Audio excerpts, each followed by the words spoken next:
পাক রব্বুল আলামিন কোরআনের মধ্যে বলেন, আমি তোমাদেরকে এমন শ্রেষ্ঠ জাতি হিসেবে সৃষ্টি করেছি। ওয়ালাকাদ কাররামনা বনি আদম, আমি এমন সম্মানের জাতি তোমাদেরকে সৃষ্টি করেছি। বনি আদম থেকে তোমাদেরকে সৃষ্টি করেছি, যেই জাতি ছিল দুনিয়ার মধ্যে সবচেয়ে সম্মানী, যেই জাতি পৃথিবীর মধ্যে সবচেয়ে সম্মানী, সেই জাতি থেকে আমি তোমাদেরকে সৃষ্টি করেছি। ওয়ালাকাদ কাররামনা বনি আদম, আমি বনি আদম থেকে তোমাদেরকে সৃষ্টি করেছি। ওয়া হামালনাহুম ফিল বাররি ওয়াল বাহরি, আমি তোমাদেরকে জলে এবং স্থলে তোমাদের বাসস্থান করে দিয়েছি, বসবাসের জায়গা করে দিয়েছি।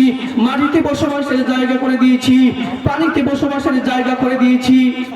এবং ওয়ারাযাকনাহুম মিনাত তাইয়্যিবাত, আমি তোমাদেরকে ভালো রিজিক দিয়েছি, উত্তম রিজিক দিয়েছি। সুতরাং তোমরা কখনো নিকৃষ্ট জাতি হতে পারবে না, কখনো নিকৃষ্ট জাতি হতে পারবে না। তোমাদেরকে আমি সম্মানী বানিয়েছি এবং কাল কিয়ামতের ময়দানে সেই সম্মানিত তোমাদেরকে প্রদান করা হবে। এজন্য আল্লাহ পাক রব্বুল আলামিনের সবসময় শুকরগুজার করতে হবে, আল্লাহ পাক রব্বুল আলামিনের ইবাদত করতে হবে, নিয়ামতের শুকরিয়া আদায় করতে হবে, রিজিকের শুকরিয়া আদায় করতে হবে। এবং আল্লাহ পাক রব্বুল আলামিন তাও বলেছেন, তোমাদেরকে আমি উত্তম জাতি হিসেবে সৃষ্টি করেছি। ওয়াফাদ্দালনাহুম আলা কাসীরিন মিম্মান খালাকনা তাফদীলা, দুনিয়ার মধ্যে আমি 18,000 মাখলুকাত সৃষ্টি করেছি, লক্ষ লক্ষ মাখলুকাত সৃষ্টি করেছি। এক বর্ণনায় পাওয়া যায় 18,000 সৃষ্টি করেছি। আল্লাহ বলেন, আমি যত ধরনের মাখলুকাত তোমাদের মাঝে সৃষ্টি করেছি, সব মাখলুকাত থেকে তোমাদেরকে শ্রেষ্ঠ বানিয়েছি। তাফদীলান কাসীরান কোরআনে শব্দ ব্যবহার হয়েছে। উত্তম জাতি বানিয়েছি, সম্মানী জাতি বানিয়েছি, নিকৃষ্ট জাতি বানাই নাই।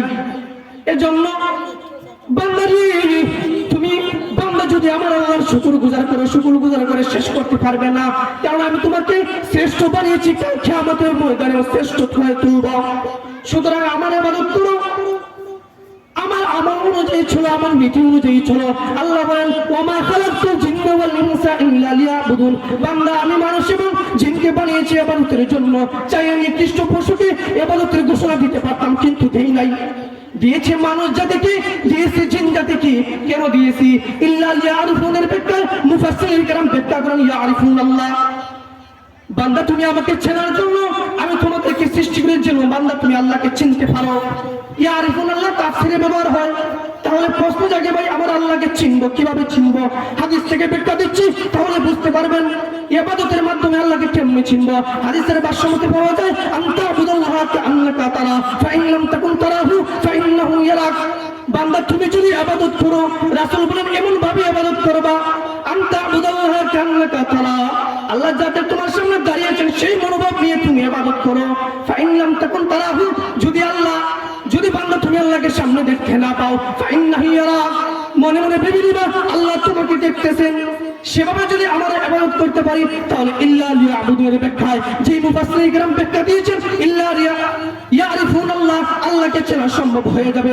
যদি এভাবে ইবাদত করতে পারি, তাহলে আল্লাহকে চেনা সম্ভব হয়ে যাবে, আল্লাহকে পাওয়া সম্ভব হয়ে যাবে, আল্লাহকে রাজি করা সম্ভব হয়ে যাবে, নবীজিকে রাজি করা সম্ভব হয়ে যাবে। তাহলে ভাইরা আমার, এখন বলতে পারেন আমার আল্লাহর ইবাদত করব,